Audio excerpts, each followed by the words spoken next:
So I think that that's an interesting perspective on a couple of things. One of them being you talked about the shift in the mindset there. Javier Vasquez has this whole thing that he talks about think different, live different. When you change the way Mm. you think, you change the way you live.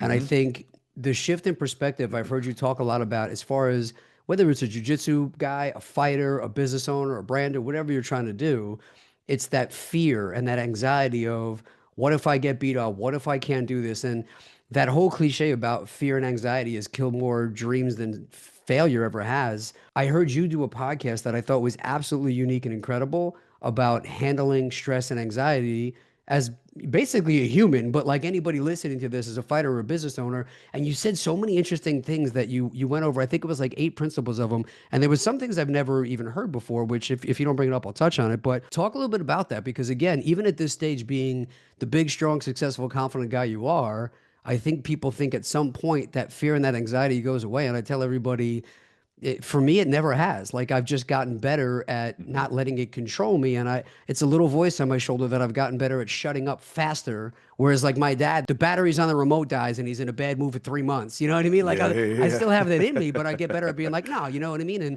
I try and live my life like a fight where every hour I think of it like a round where Hmm. you get beat up, you have a bad round, bell rings, you go, man, like that sucked, but new round, fresh start. And every hour, like you said, you're in a fight with your wife. You're like, you know what? I'm going to be mad at you until 4 o'clock. And then at 4:01, new round. Let's just start fresh again. So talk a little bit about that because it doesn't go away. It just becomes how do you address it and handle it? And I've heard you give some of the best advice about handling anxiety as an entrepreneur and a fighter than anybody I've ever heard. If there's something from that podcast that you want to touch on, let me know. But for me, it's like, I guess it's like a perspective thing. When you look at, say, like fear and anxiety, and you look at sort of excitement, the physiological sort of effects of it are pretty similar in your body, right? Your heart rate starts to get higher, you blood pressure increase. It's like the same stuff, sweaty, whatever it is. And so a lot of times there's an idea of what is it called? Anxiety reappraisal.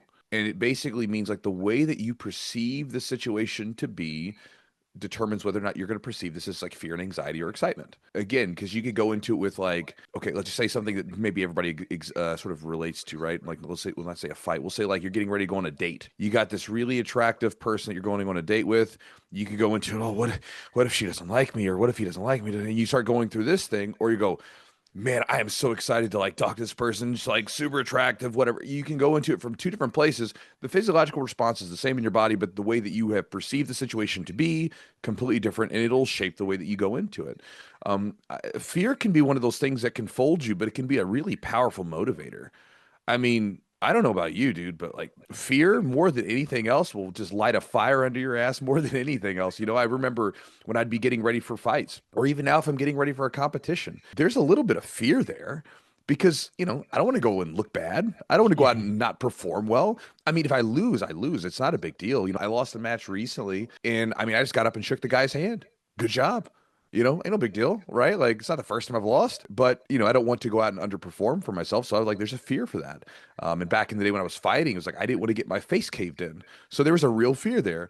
And so I think you can harness a lot of the fear. And again, it goes back to like, again, creating a little bit of distance from it and seeing it for what it is, but then saying, okay, like, what are we going to do with this? And a lot of times I feel like when you start to experience a little fear, sometimes that's kind of the exact place you need to move towards. It's not always the case, right? Like, I mean, obviously, if I had fear about, riding a motorcycle with the helmet off or something, that's probably not a good idea, right? You got to use discernment. But if there's some sort of deep desire that you have to want to do something, but you're kind of nervous about it, probably a good idea to do it. I mean, like I remember going into the business full time in 2010 when I quit my job and stuff. A lot of fear there. I didn't know how things were going to work out. Didn't know how this whole thing was going to play. I had an idea that I thought maybe it could be successful.